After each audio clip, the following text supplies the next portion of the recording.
მოკლედ ეს არის შემოსასვლელი, საიდანაც შემოვდივართ. ეს პატარა კუთხე არის, სადაც შევიდეთ.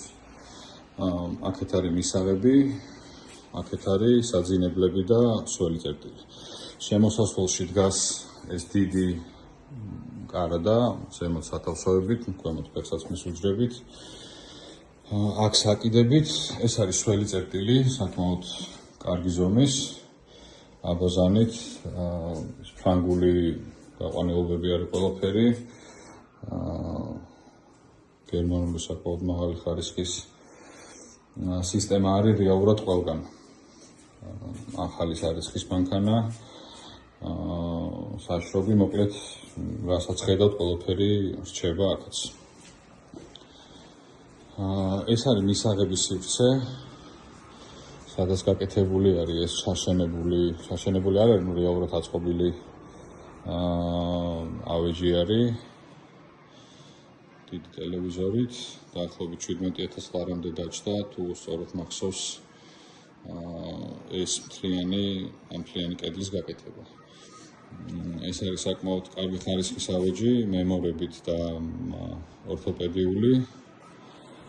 ესენი ყველაფერი რჩება, ერთადერთი შეიძლება არ დარჩეს ტელევიზორი, სისტემის ნიშნის ქვეშ დგას. აქეთ არის მაგიდა, რომელიც იშლება. ეს არის უკვე სამზარეულო, ჩაშენებული ხუმელი, ჩაშენებული გამწვავი, ზემოთ სულ სათავსოები არის, გამოყენებადი არის ყველაფერი, ახალი ტექნიკა არის, თავიდან ბოლომდე ნაყიდი. აქაც უჯრები და სათავსოები. აქედან შევდივართ ერთ საძინებელში, აქაც არის დიდი ტანსაცმლის კარადა, რომელიც ჭერამდე ადის, აქაც ზემოთ სათავსოები არის. ეს არის ერთი მისაღები, რა თქმა უნდა, ყველა მისაღებს და ყველა ოთახს აქვს თავისი ფანჯარა.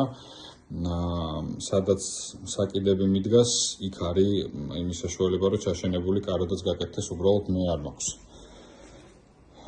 ეს არის მეორე საძინებელი, ესეც საკმაოდ მოზრდილი ზომის, აქაც იგივე ვარიანტია, იმ კუთხეში შეიძლება გაკეთდეს ჩაშენებული კარადა, რა თქმა უნდა, ლოგინები, კარადები, ავეჯი ყველაფერი რჩება. რასაც ხედავთ სახლში და აქედან გავდივართ აივანზე.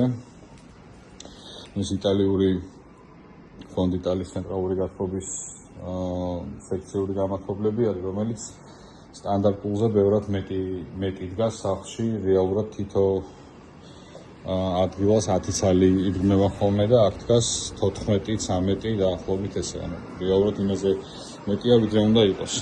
ეს არის ეზო. ეს კვადრატის ეზო არის, ეს ამ სახლის ეზო არის. მაინც და მაინც სასწაული ხედი არ არის, მაგრამ რაც არის ეს არის. აქ უკვე დგას ქვაბი და რაღაცა ისეთი ნაცერები არის შენახული. აი სახლია მოკლედ.